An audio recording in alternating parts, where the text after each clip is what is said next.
Hello students, welcome in Shruti classes. तो आज हम क्लास 10th का मैथ्स 4.1 एक्सरसाइज का क्वेश्चन नंबर 2 करने जा रहे हैं, जिसका मैंने यहाँ पर पहला पॉइंट लिखा है।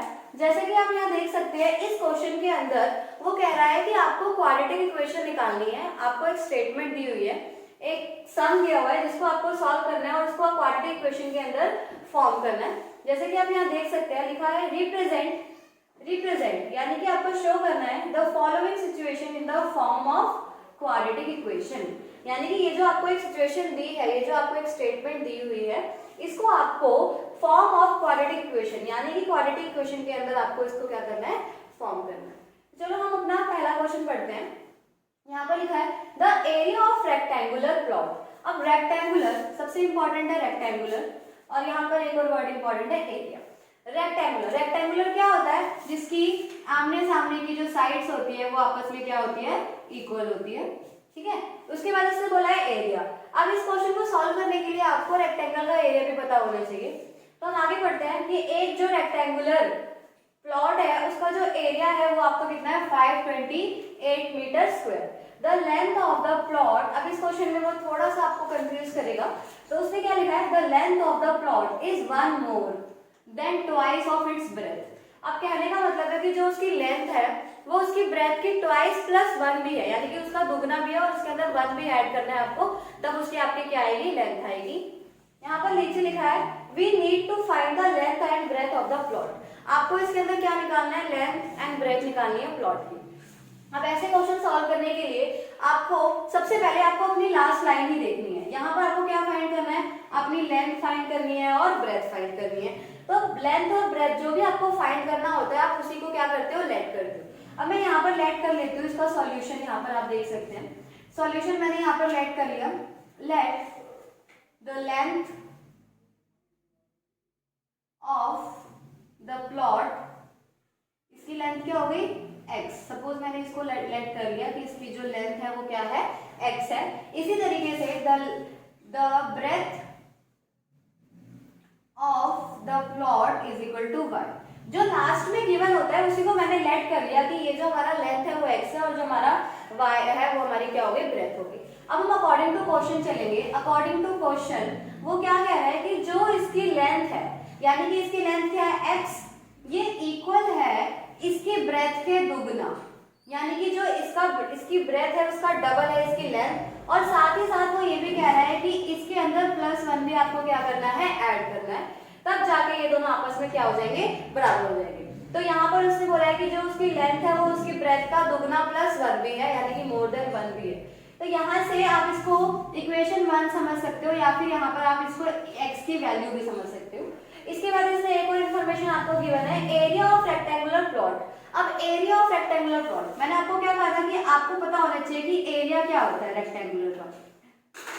अब रेक्टेंगल का एरिया क्या होता है, यहाँ पर area is equal to length into breadth. ठीक है, आपको पता है रेक्टेंगल का एरिया क्या होता है, लेंथ इनटू ब्रेथ होता है। अब यहाँ पर आपको पता है लेंथ कितनी है आपकी, यहाँ पर लेंथ है आपकी x और आपकी ब्रेथ कितनी है, y। अब x इंटू वाई हो गया। अब यहाँ पर आप x की वैल्यू पुट कर दो। x की वैल्यू कितनी है, 2y + 1 इंटू वाई। ठीक है, यहाँ पर मैंने x की वैल्यू पुट कर दी। अब जब आप x की वैल्यू पुट करोगे, इसको अंदर मल्टीप्लाई कर दो, और उसने बोला है कि ये जो एरिया है वो सम किसके इक्वल है, 528 metre square. 528 is equal to, ठीक है, यहाँ पर उसने बोला है कि जो आपका एरिया है वो कितना है, 528 है, और एरिया का फॉर्मूला आपने पुट करा x इंटू वाई। यहाँ पर मैंने x की वैल्यू पुट कर दी, 2y + 1 इंटू वाई।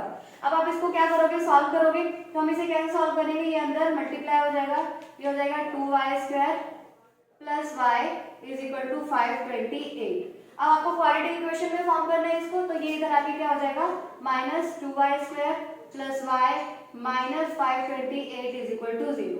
अब यहाँ पर आप देख सकते हैं ये आपकी आ गई क्वाड्रेटिक इक्वेशन जो इस क्वेश्चन के अंदर उसने बोला था। We need to find the length and breadth of the plot। इस क्वेश्चन में तो उसने बोला है कि आपको लेंथ और ब्रेथ निकालनी है, लेकिन हमारा जो मेन आपका जो सेकंड पॉइंट है उसमें उसने बोला है कि जो भी सिचुएशन आपको गिवन है आप उसका क्वाड्रेटिक इक्वेशन निकालो, और बस क्वाड्रेटिक इक्वेशन ही आपको निकालनी है। आज की क्लास में मैं इसके सारे पार्ट आपको करवाऊंगी। इसके बाद हम देखते हैं इसका दूसरा पार्ट।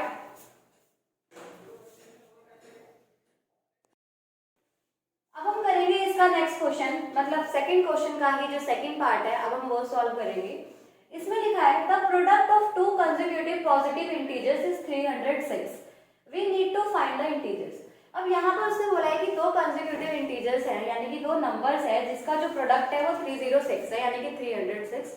अब प्रोडक्ट क्या होता है, प्रोडक्ट मतलब मल्टीप्लीकेशन, उसका जो मल्टीप्लाई करके अब जो भी आंसर आएगा वो आपका 306 है। अब यहाँ पर ये एक इंपॉर्टेंट वर्ड है कंसेक्यूटिव पॉजिटिव इंटीजर। अब इसका मतलब क्या होता है, इसका मतलब ये है कि जो आपका नंबर है वो रेगुलर आ रहा है, एक के बाद एक आ रहा है। पहले जैसे सपोज मैं एक एग्जांपल देके अगर आपको बताऊं तो पहले आ रहा है 8, फिर 2, फिर 3, फिर 4, मतलब जो भी नंबर है वो एक के बाद एक आ रहा है। तो यहाँ पर हो क्या रहा है आप देख सकते हैं, जैसे सपोज ये पहला अगर आपका 1 है तो आपने दूसरे लाने के लिए आपने क्या करा, इसके अंदर 1 ऐड किया, आपका क्या आ गया 2। अब यहाँ पर आपको 3 लाने के लिए 2 में 1 ऐड किया तो आपका आ गया 3, 4 लाने के लिए 3 में 1 ऐड किया तो आपका आ गया 4। इसी तरीके से आपको ये क्वेश्चन सॉल्व करना है। तो हम सॉल्यूशन करते हैं इसका। यहाँ पर उसने बोला है दो product of two consecutive positive integer, तो हम लेट कर लेंगे, लेट द इंटीजर्स, आपका इंटीजर यहाँ पर हो गया एक x हो गया और एक हो गया x प्लस 1। ठीक है, जैसे कि मैंने आपको बताया कि ये दोनों कंसेक्यूटिव पॉजिटिव इंटीजर्स हैं, तो आपका जो भी पहली टर्म हो गया और दूसरी टर्म लाने के लिए आपको उसमें क्या ऐड करना है, 1 ऐड करना है। ठीक है, तो ये हो गया x ब्रैकेट x प्लस 1, जो भी आपके ये दो इंटीजर्स हो गए। इसके बाद अकॉर्डिंग टू क्वेश्चन अगर हम चले तो यहाँ पर इसने बोला है product of two consecutive positive integer is 306, यानी कि x को जब आप x प्लस 1 से मल्टीप्लाई करोगे तो आपका आंसर आएगा 306। अब हम इसको सॉल्व करते हैं, ये हो गया एक्स स्क्वायर, ये इससे मल्टीप्लाई हो जाएगा तो ये हो गया x, ये हो गया 306। अब ये 306 इधर आगे क्या हो जाएगा माइनस, तो ये यहाँ पर आ गई आपकी क्वाड्रेटिक इक्वेशन, जिसके अंदर इसने बोला था कि आपको जो भी स्टेटमेंट गिवन है उसको सॉल्व करके आपको क्या निकालनी है, क्वाड्रेटिक इक्वेशन। ये बहुत ही इजी क्वेश्चन था इस क्लास का, बस एक इंपॉर्टेंट टर्म थी जो आपको समझनी थी। कंसेक्यूटिव पॉजिटिव इंटीजर का मतलब है एक के बाद एक टर्म आ रही है। ठीक है, तो उसी हिसाब से आप लेट करोगे कि आपके जो इंटीजर्स है वो x है या x प्लस 1 है, तो आपका यहाँ पर इसको सॉल्व करके क्या आ गया, x square plus x minus 306 is equal to 0। ये आपका सेकेंड पार्ट था। इसके बाद मैं आपको इसका थर्ड पार्ट सॉल्व करवाने जा रही हूँ। तो आप देखेंगे यहाँ पर थर्ड पार्ट, इसका थर्ड पार्ट क्या है,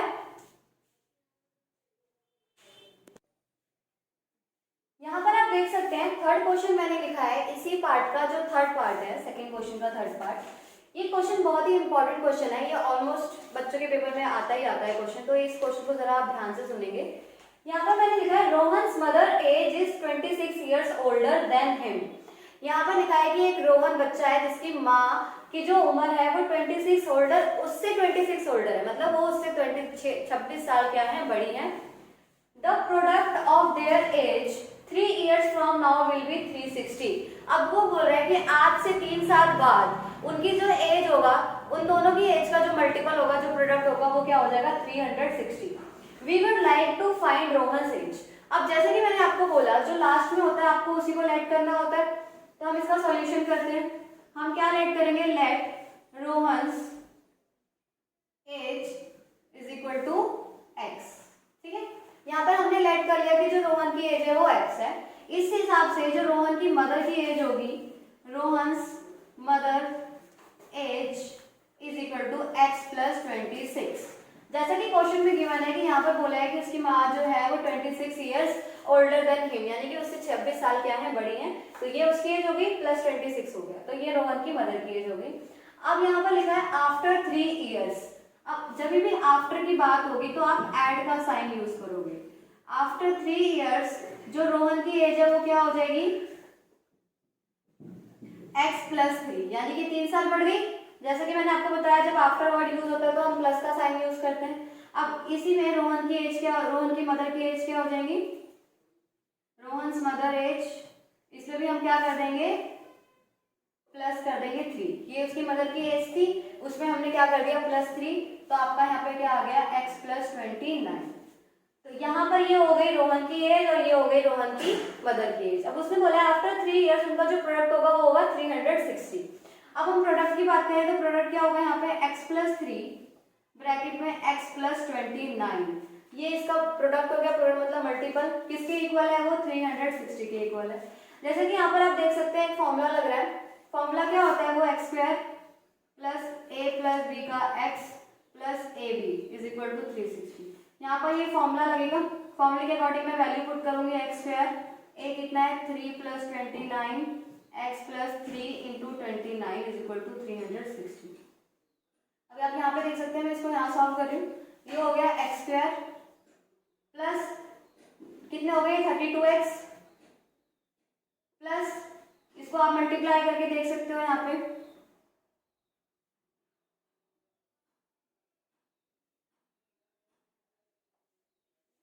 ये हो गया 87 इज इक्वल टू 360। अब आपको क्या करना है लास्ट स्टेप, 360 को इधर आके आप क्या कर दोगे minus x square is equal to x square plus 32x plus 87 ये लगा के क्या हो जाएगा माइनस 360। ठीक है, अब यहाँ पर आप क्या करोगे एक्स स्क्वायर प्लस 32x, अब ये आपका माइनस हो जाएगा 360 में से, जब आप 87 को माइनस करोगे तो आपका आंसर क्या आएगा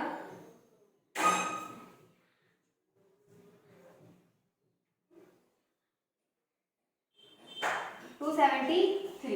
तो आपका आंसर आ गया माइनस आएगा क्योंकि यहाँ पे बड़ी संख्या किसकी है माइनस की। अब ये हो गई आपकी एक क्वालिटी इक्वेशन जो इस क्वेश्चन में उसने सॉल्व करने के लिए बोला था। तो ये आपके सेकंड पार्ट के 3 क्वेश्चंस मैंने आपको सॉल्व करवाए इस क्लास में। होप आपको ये तीनों के तीनों क्वेश्चन बहुत अच्छे से समझ आ गए होंगे। सबसे इंपॉर्टेंट क्वेश्चन थे ये स्टेटमेंट वाले जो सम्स होते हैं ये आपके पेपर में ऑलमोस्ट आते ही आते हैं।